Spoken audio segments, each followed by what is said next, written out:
Kenneth, thank you so much for coming back to the DaliTalks podcast. I'm really excited. How are You you are doing? excited. I'm excited. This is home for me.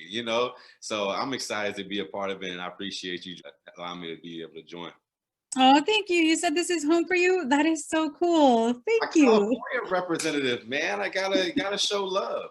Yeah, you definitely do. And I love supporting you in everything that you do, but I know people are like, what are they talking about? But let me introduce you. So Kenneth Scott is an amazing human. He's a wonderful father, partner. He's an amazing son, and he is an athlete. He played for don't let me mess it up. Can you go ahead and say it? No worries. So collegiately, I played for the University of Utah.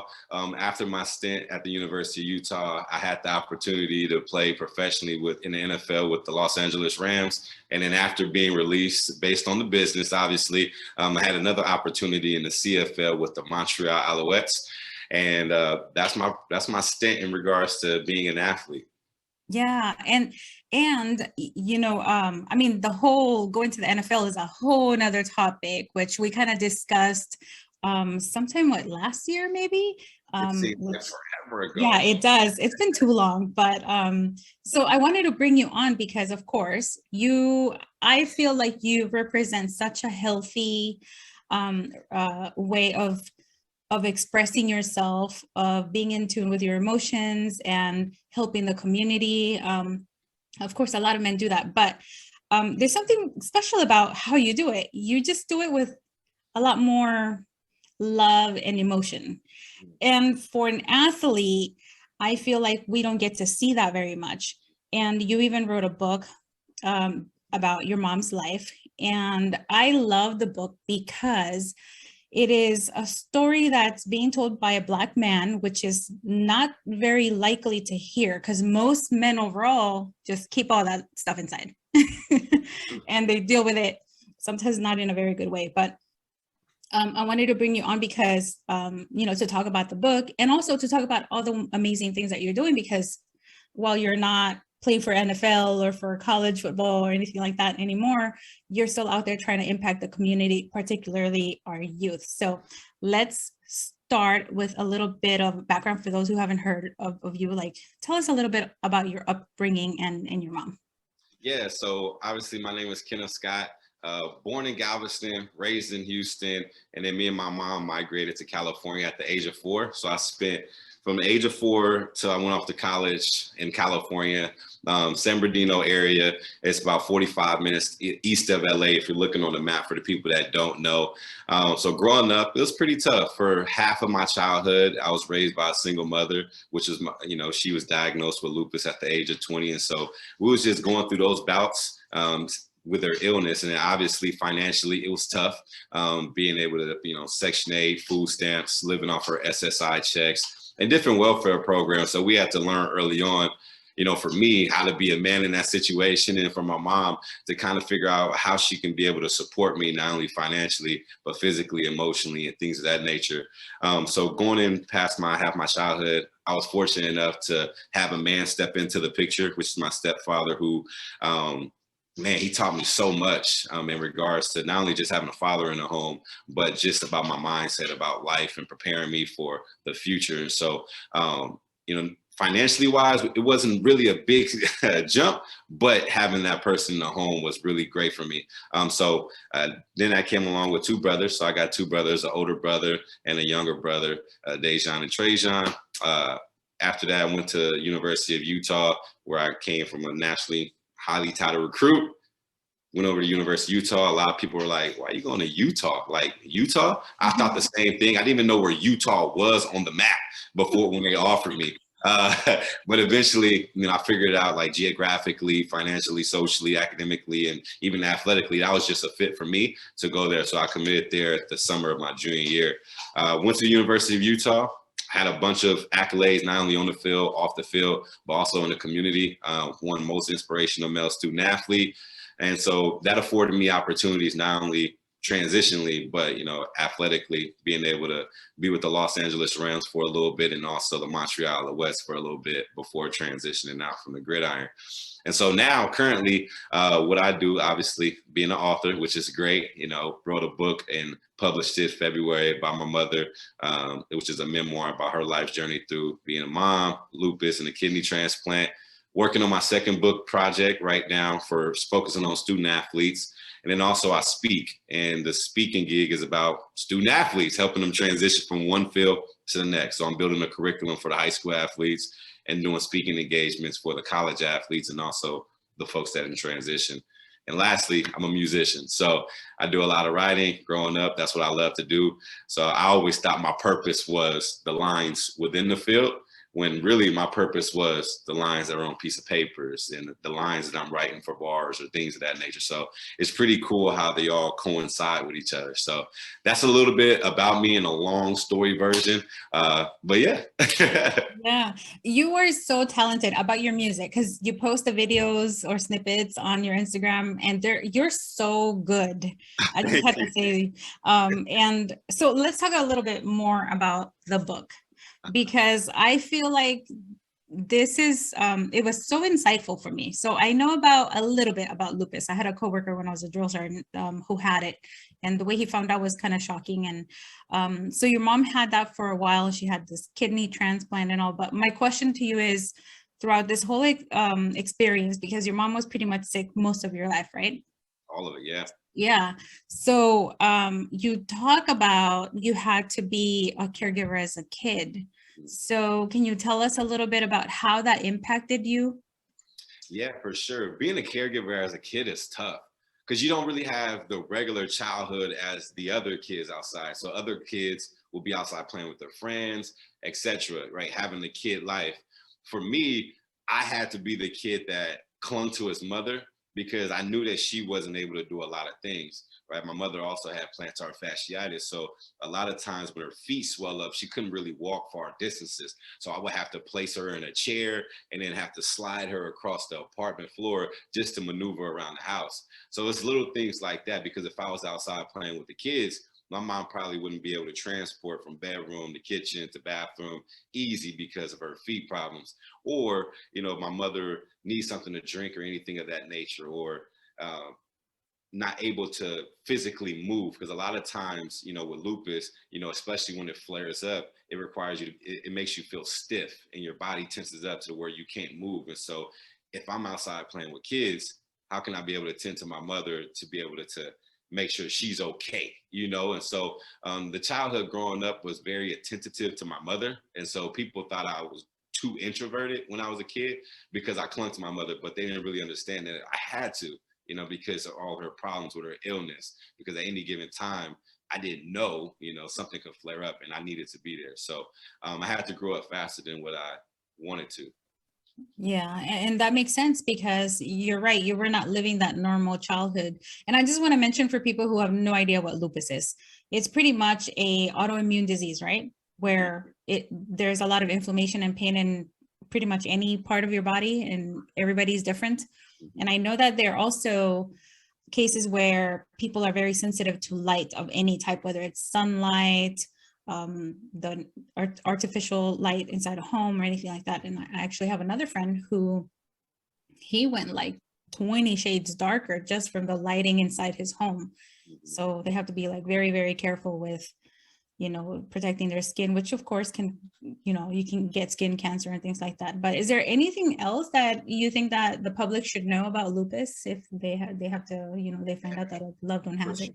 For sure. You know, one thing about lupus is that it attacks the minority community more than the other groups. Oh, wow. Not sure as to why, but, you know, to be able to bring more awareness, to bridge more awareness, we need everybody to be acclimated and educated on what it is so that we can reduce the time it takes to diagnose it. Because being that, you know, let's be honest, the minority communities, they may have less resources to be able to tend to because of their socioeconomic background, right? That won't allow them to go to doctors because of fees, won't allow them to get medications because of certain fees and not able to pay for it, especially if someone's living off Social Security, government programs such as my mother, right? So it takes longer to diagnose than someone that is in a better socioeconomical status. So I think and believe that the more awareness there is out there, not only just for the people, but for the people that in the clinics, the doctors and so forth, to just be aware and to understand what it is that said individual is going through, so that we can reduce the diagnosis time from, they said from 15 years now to 7, but now how can we get that 7-year point to down to like a couple years or 2 years, right? So we can save more lives, so that we can hit it on a nail instead of later on down the life where it's almost kind of too late, you know, and they just have to suffer and live with it. So that's what I would say. Just bring more awareness, not only people that don't have it, but also the people that are in those clinics, in those units, so they can understand, okay, this person is dealing with, say, lupus, so this is how we can treat them. Yeah, thank you so much for sharing that. I didn't know it was predominantly, you know, seen in the minority population. And you hear of cases like that a lot, unfortunately, as well as the inequality of access to medical care, Right. which is key to any illness, right? And you mentioned something. You mentioned that you were seen as an introverted kid because you were like glued to your mom. Yeah. Were there any people outside of your nuclear family who knew what was going on and who supported you? Yeah, so when we moved to California, we initially moved with my auntie in San Bernardino, California. And so once me and my mother, you know, my mom built up her Social Security checks, and then she wasn't able to work as much anymore because for Social Security, you only can work a certain amount to a certain point before they take you off. And so being said that, she was like, oh shoot, I can't work because I'll make too much money to where I can't get Social Security, right? So she had to stop working because of trial period, and then was able to build up. But we had family like my auntie and my uncle when we transitioned and got our own place in Rialto. So we had family that would tend to us and help us when there was any situation or anything like that. Yeah, and I want to focus on something you said, because I think there's a big misconception about people who don't want to get off of a public service, a public aid such as Social Security insurance. You said if you made too much money, they take you off of it. And people don't want to get off of it because even when you make more money, that money is not sufficient to pay for all of your living costs plus the medical care, which is a huge benefit that you get, right, with Social Security. So true. Yeah. And that's crazy. You know, I didn't realize, you know, when you later down in life, you don't realize how bad you were struggling until you step outside the box and you're like, wow, dang, we went through that. And so like growing up, you know, my mom shared with me the expenses, you know, that she accrued monthly, and she made about $400 a month. I'm like, dang, you make $400. How was we living in California? In California, yeah, like of all places. $400?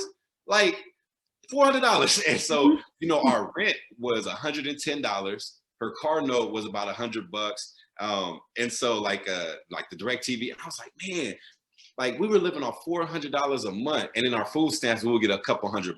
Obviously that's where we was able to afford, you know, some food here and there, but a couple $100 a month for food, you know, it's not a lot, you know. So, you know, living off $400 a month because of government assistance programs and then food stamps, you know, it's like, dang, like that's a struggle, you know, and now I realize it. It is. And you said 110 for housing because that was government housing, right? Yep. And I know about that because when my father left my mom and all 6 of us, she had to go to housing authority and get housing for us. And I remember her rent was like $30 some. Yeah. And then, but she was working, and a lot of people also think that people who are getting this type of aid don't work, but the majority of them do. And you're so right. Like you don't realize that you had it that bad until you grow up. Because the other day, actually, you know, we were talking about, you know, school is about to be let out. Yeah. And one of the things that they start talking about is the summer Hungry Kids program or something like that. They call it different things in different states. So I was like, oh yeah, because my daughters were like, hey, are we gonna go do that? And I was like, no, you don't need to because I have food. You don't have to go there. And she's like, oh, that's for kids who don't have food. I said, yeah, sadly, a lot of kids don't have food. And she's like, oh, so did you have to do? And I was like, actually, oh my gosh, I was like, I did. Man.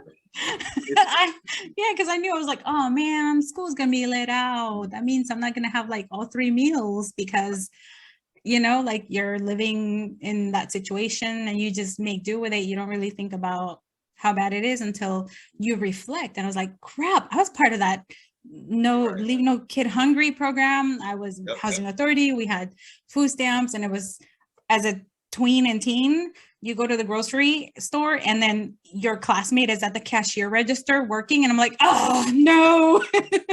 So embarrassing. Like, they see me. Yeah, but anyway, let's get back on track. So yeah, you dealt with your mom and her illness, and at the same time though, you were thriving in athletics. And I mean, you did so well with the encouragement of your mom, which is something that I admire so much, because some people, when they have a chronic illness, they go into deep depression, which I'm sure she might have experienced.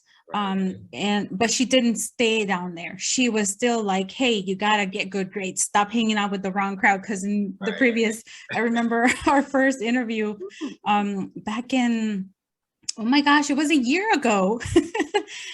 You mentioned that you moved because she wanted you to go to a better area and stay away from the bad kids. So tell us a little bit about how her resilience, to push you along and do better, impacted you. Was there something in particular, maybe a particular moment with her that clicked in your head and you were like, oh man, I really got to get out of this situation, do better?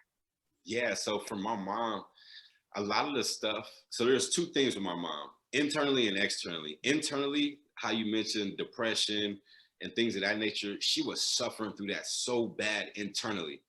And I didn't recognize it until I got this basically 10,000 page report about all her hospital visits and stuff after her death. And then I literally went through almost every page scanning, and every doctor visit, it was talking about like medicine for depression, medicine for anxiety, medicine for this, like different type of mental health issues that she was dealing with, but she didn't tell nobody. And I was like, dang, mom, I understand you strong and everything, but I wish she would have told me so that I can understand to like best help her.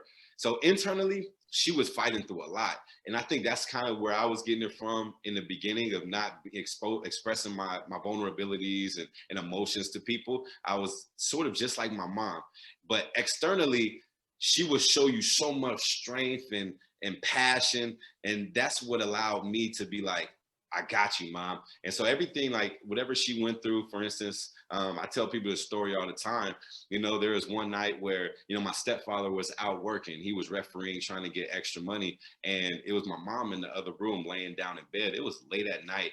And all I heard from the other side of the wall was her sniffling and crying. And I'm like, what is that? Because I wake up, I'm like, what's that noise? Our walls are very thin. It's a small 2-bedroom apartment in government assisted housing. And so I'm putting my ear to the wall and I'm hearing her sniffling and crying. And I asked my mom, like, yo, mom, you good? You good, mom? And then, she's trying to like wipe up and whatever and be like, everything's all right, son. I'm good. I'm like, you sure, mom? And then she's like, I'm good, baby. I'm good. Go back to sleep. And then, moments later, I still hear her crying again. And those type of moments fueled me like for everything, like in sports. And that was mainly my main motivation for sports. It's like, how can I get my mom from that situation to be able to enjoy her life to where she ain't crying no more at night because she may be hungry. She ain't crying at night because her feet hurt. She ain't crying at night because she can't move. And so those are my motivation factors of how to try to get to the next level. Because football for me, I love football, but it was more for like, how can I use this platform to help my mom? Not for me, for my mom. And so that's what drove me. Like through all the injuries I faced, because people ask me, like, how did you overcome those injuries? You know, especially after my sophomore year, you know, I was ranked as the top 150 player in the nation.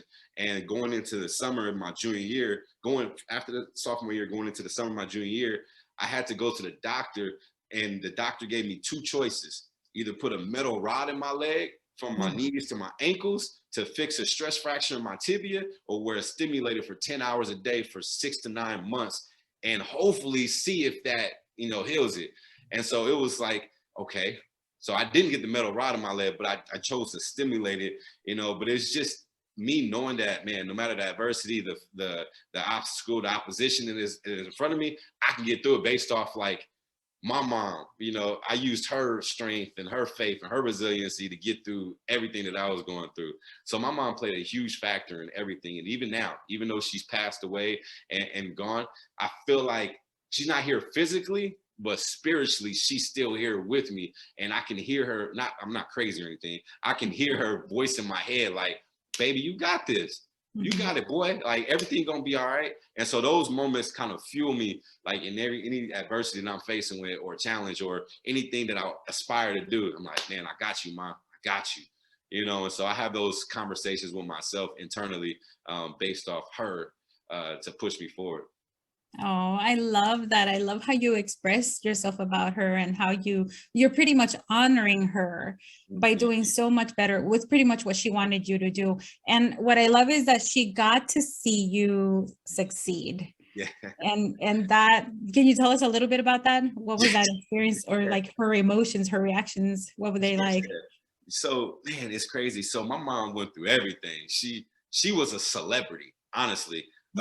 Like I mentioned, like, when she was going through her stages with her illness, when I was born, because that's when everything happened. When I was born, she got lupus. That's when she was going through her coma. Doctor told her she had 3 days to live. She miraculously woke up on the last day and gasped for air and said, "Where's my son?" Boom.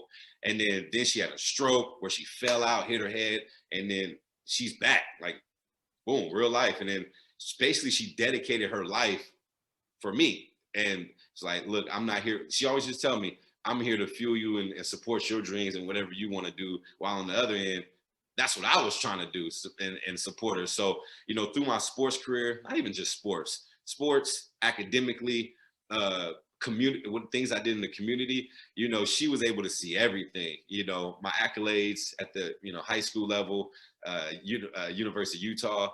And then when I went with the Rams, she was super proud. She was one of the first people I called, but also she was one of the first people I called when I got released, you know, so she was there up the up and she was there on the down, and still provided me that encouragement. Like, you got it, baby. Look, this ain't the only opportunity. You'll get another one.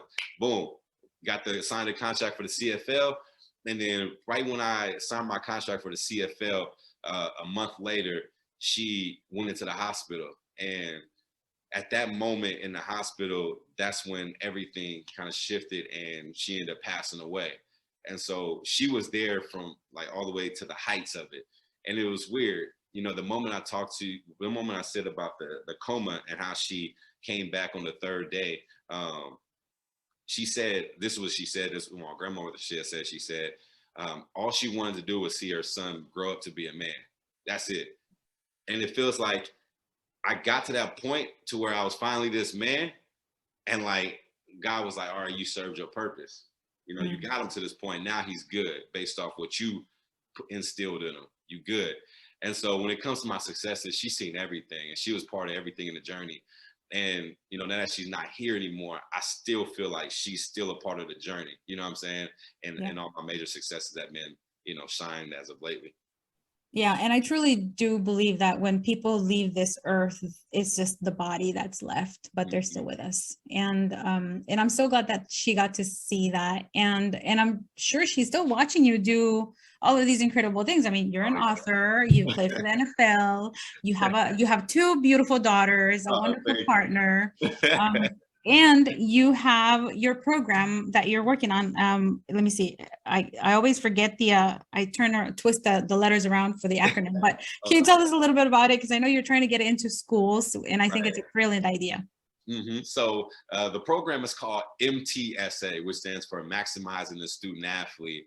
And so through many conversations that I had in the past with former coaches, athletes, players, etc., there was one thing that they used to always say, and that one thing was the saying. It was like, if I knew back then what I know now, I'd be, and then they fill in the blank with what they wish they would have accomplished. And so it was through those conversations where I was like, you know what, let me create a program and build a curriculum for high school students so that they can have those answers already right now, instead of having to wait till it's said and done and they can't utilize it anymore. So the information I'm providing them in this program is going to help them and provide a roadmap so that they can be able to get to where they want to go and aspire to be and do what they want to do at an earlier age than what others would have done, right? Because they have the information. So that's currently what I'm doing right now. I'm building a curriculum, I'm getting the copy written, and I already got a couple school districts that want to bring me in for it. So that's pretty awesome. And so I can't wait to just impact the student athlete community just to bridge it forward. I love that. Actually, as a matter of fact, I'm going to connect you with two principals that I know in California back in the IE. Yeah, let's come on. Yeah, because, one thing that I've seen throughout the pandemic is that these kids did online learning for everything, to include PE, right? Mm-hmm. And even when they're in classroom time, in person, there's so much wasted opportunity. And your program would be something so good for them, because these kids, they just sit around and my kids come home and they're like, yeah, she told us to just go online and just look at whatever because it rained, or because there's too much snow outside, or it's too cold, or it's too hot, or whatever. And I'm like, what? I mean, they could be teaching them some of the skills that you're going to teach, right? That resiliency, the mindset, the care and love for your body through nutrition and physical activity and goals. Right. And I feel like our children nowadays need it more than ever. And I know that people say, oh, no, that's not true. They have access to the world pretty much through this thing called the web, but they're not utilizing it to its potential, for goodness. So tell us a little bit more about what this curriculum is included, because one thing I want parents to, parents, listen to me, listen to what I'm saying. If you like what Kenneth is talking about and you want this program at your child's school, you should write the school site council, the principal, the superintendent, the school board people, and tell them, hey, I know this guy named Kenneth Scott. He played for the NFL and for University of Utah, and he has this MTSA curriculum that you should pilot because it's going to be amazing. I mean, parents don't know the power that they have in their voice, and that's something I'm always preaching. Like, hey, if you see something for your children to thrive at school that can be implemented, tell them about it and keep asking and asking and asking, because the word of parents, their suggestions or complaints, whatever you want to call them, that is what applies pressure to them. Right. But anyway, there goes my long rant about yeah. And you're totally right about everything that you just said. And so with my program, we're trying to touch three layers, right? Obviously the kid, so they can gain the information through the curriculum, but also it's applicable information. So everything that they get and receive, they're going to apply it right away through activities based on the teachings that I'm giving them. So they will be able to understand. But not only the kid, we're also going to try to touch the parents too, because the parents need to know this information. Yes. So that they can, because it's not just one kid, they may have two kids, they may have three kids, right? So the parents need to know this information so they can kind of bridge the gap. And then also the school counselors, they need to know this information, right? So just to give you a high level overview of the program, one of the first things we do is self-assess the kid, right? Understanding, right, their product. That's the way I analyze everything. Is I look at the kid as a business, because that's what it breaks down to. You're a business. And so we have to manufacture the product. But in order to manufacture the product, we have to understand what it is that we're trying to build. And so what we do is self-assess them, right? We set the goals down and understand what it is their strengths are, weaknesses are, areas of opportunity, where they want to get to, and kind of figure out, okay, here's the goal, here's the reality. What are the steps that it takes to get to it, right? So we break that down as far as understanding the product and the big vision.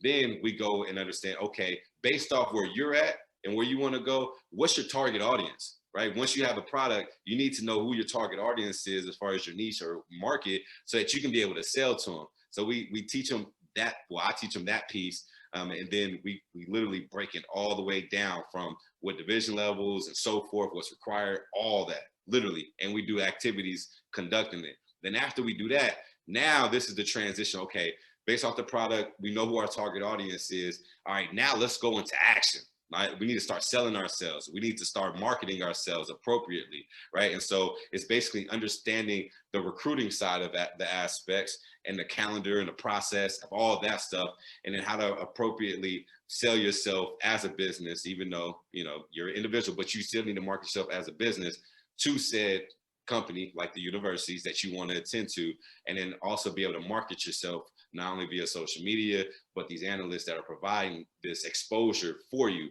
as a platform. Then after that, what we do with the last stage is the 4th phase is closing the deal. You know, I think everything is a sales process. So let's figure out how to close the deal. All right, how do you choose the right college if you do have the opportunity to have the luxury of all these options in front of you? All right, and if you don't have the opportunity or the luxury, okay, let's figure out what are the different routes that you can attain to. Can you walk on? Can you go to junior college? Right, so it's literally taking them through the whole process, literally step by step, every single way. And they're having someone as a guide like me, like walking them through it, and eventually it will scale up to more people to reach more students. But it's a guide all the way through to where you don't have to pay for it, right, out of your pockets. The parents don't have to pay for it. It's the school providing that as a necessity for them, right? Because if you can get this in the school, enrollment goes up because you see how many people are going to college. So it helps and benefits everybody. You don't have to pay for outside source. You're doing it all underneath your house. So we go through all those stages with the high school kids, teaching themselves how to be a business and, you know, marketing themselves appropriately so they can get to where they aspire to be. Oh man, this is such a robust curriculum. I love it because I can see how, if it's implemented correctly, that kids are going to really be set up for success, because I know that schools, they have their own mentality of like, hey, get good grades, go work for corporate America. But your program adds to that.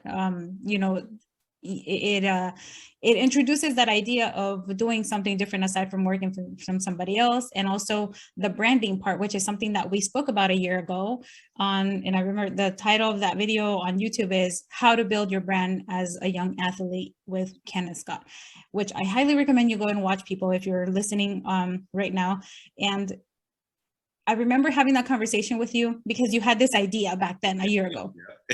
and I remember you were like, yeah, I'm working on this. And I was like, okay, this sounds amazing. And then you touched on that element of branding yourself as kids, because now youth have access to a device and to the web, and they don't realize that they have to be intentional with their presence online. And even if they don't think that they're going to want to pursue, say, like pro football or, you know, or basketball or anything, right? So I can only imagine how wonderful this program is going to be, and exciting, because if you're the one teaching it, those kids are going to have a blast because your energy is so... The energy is just contagious. Yes. And it's crazy, just like you said it. So even if they don't want to be a pro athlete, not everybody wants to be a pro athlete. Some people just want to go to college. And even in high school, some people might just want to go in the workforce. But the process is still the same. You got to work as yourself. You got to see yourself as an entity within another entity, right? You got to have that entrepreneurial mindset. That's what's going to make you valuable in said corporate America, right? And then so that's the product part. Now you got to figure out your target audience. Okay, when you're doing the job search, you still have to locate, okay, what's my target audience? What's my career path? What do I want to do? And things of that nature. So you got to figure out your target audience. Then you have to go into action about the job search and things of that nature, figuring out how to access a resume, the prep, you know, all those other things, and then closing the deal. Once you get presented with 3-5 job opportunities, all right, geographically doesn't make sense, right? Now, I'm on this side of town, works in this side of town, it's going to take me 2 hours. Do I want to take this job, or should I take this job that's a 30-minute commute, right? It financially doesn't make sense. This job's offering me $70,000, but I may be working 60 hours. And you know what I'm saying? So this program is not just built for if you want to go to the pros or just college, it's a process that can be used for life after sports. That's what I'm trying to get to everybody. It's like, yeah, the things I'm teaching is the curriculum based, but you can use the same module, the same process for the transition to the next field in life. Yeah. And I'm telling you, these kids just don't know how lucky they are that they're going to get to meet you, because you also represent that life after pro sports. Because a lot of kids don't even think about that. They think, oh, once I make it, and then, you know, happily ever after, right. You know, but then they don't realize that people get cut so much and then swapped out and, you know, go to different teams and stuff. And something that you shared last time, one of the times that we spoke to was that it really hits you. You kind of get depressed or scared or like, oh crap, what am I gonna do now? Yep. But you, of course, you're like, you follow after your mom. You're very like, you're not a quitter. Right. You're gonna make something good out of that experience, and you did. You got something beautiful out of it. You got the experience. You got to say, I played for the darn Rams. Not a lot of people can say that. Right. You know? Sure. And here you are taking everything that you learned and trying to do something good for our youth, which is, I think they're the most priceless assets that we have in our world, because, you know, they're going to be leading us one day. Yep. So you also have another exciting thing coming up. Your TED Talk. Yes. Yes. Man, I'm super, super duper excited for the TED Talk. You know, for a long time, I've always watched TED Talks, and I loved like studying them and just seeing different things. And I even, you know, used to write notes on them all the time just to figure out like, man, how do they structure it and things of that nature, just taking notes. And so just to be able to have the opportunity to be able to do one, I was like, oh my God, this is like the craziest moment in my time because all the stuff that's just accumulated in TED is one of a big platform to be able to express your message. And so it all came about a couple months ago. I started reaching out to said organizers and, you know, seeing how I can be able to fit in. So I interviewed with a lot of people just to try to get an idea and an understanding of how to get into one. And so I got an opportunity. I talked with one of the organizers. I told her my story, and I told her a story within my story. And she was like, I got to tell that story to the committee. And then once she told that story to the committee, she hit me up and was like, hey, we're putting you in the speaker lineup. I'm going to send you the email details soon. Be on the lookout for them. And I was like, wow, so that's how we moving? Because for so long, I always talked about being on a big platform and a big stage and manifesting everything that I said I wanted to do. And I literally spoke everything into existence as far as what I wanted to do, and I was intentional with it. And so just to, you know, it's the action part. You know, I got a target list. I reached out to the people. I followed up. I presented myself correctly as far as my branding and pitched the story. And then boom, I was able to retrieve some great news and be a part of such a monumental stage. Yeah, and I'm so happy that I'm going to get to see this because if the stories I read in your book were incredible, and now of course the conversations we've had, I can only imagine whatever this story is that you're keeping from us. I'll give you the theme. So the theme of the TEDx, the event, the theme of it is why not you, why not now? Ooh, yes. And so yes. I love it. It sounds already like, yeah, damn it, why not me? Why not now? You know, like we're motivated. It's so relatable. Everybody goes through said moments. So, you know, I'm just already, even though I'm not talking until October, I'm prepping for it now. And I'm already thinking like, man, that theme is so relatable to everybody because everybody goes through those stages in life where it's like, man, why not me?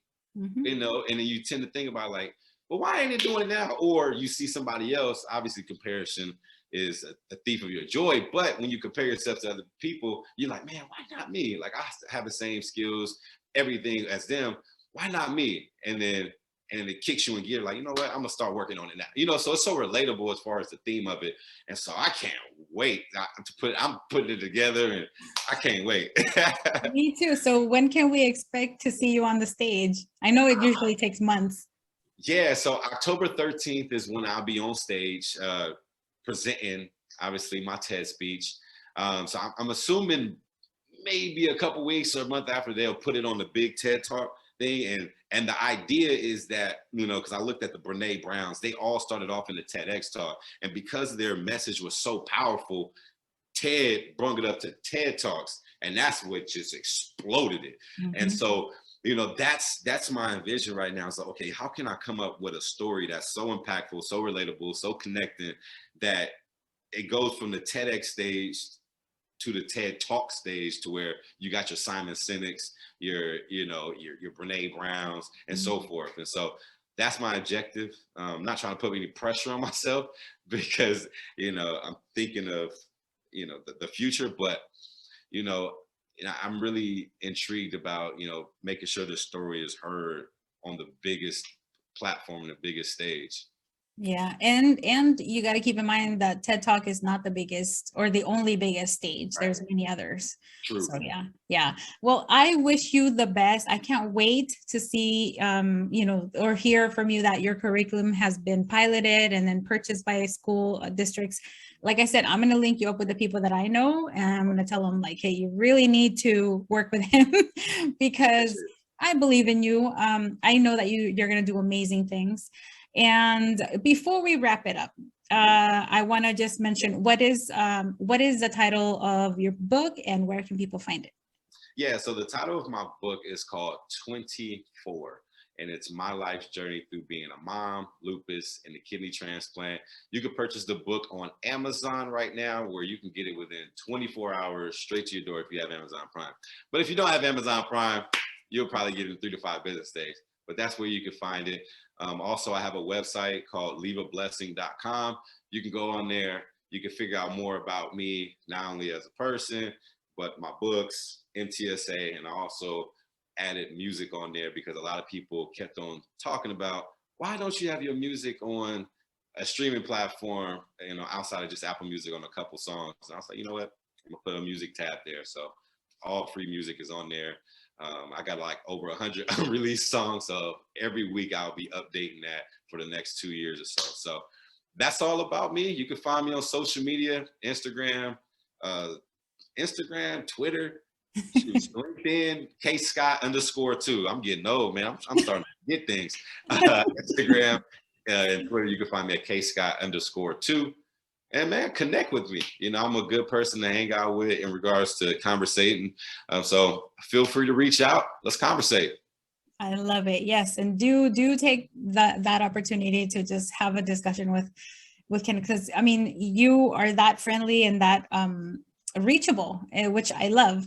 And yeah, check out the music too, people, if you're listening, because the music's really, really good. And that's something that we didn't really touch on this time around, but next time we'll talk about that more. And then before we go, because I know you speak on bullying.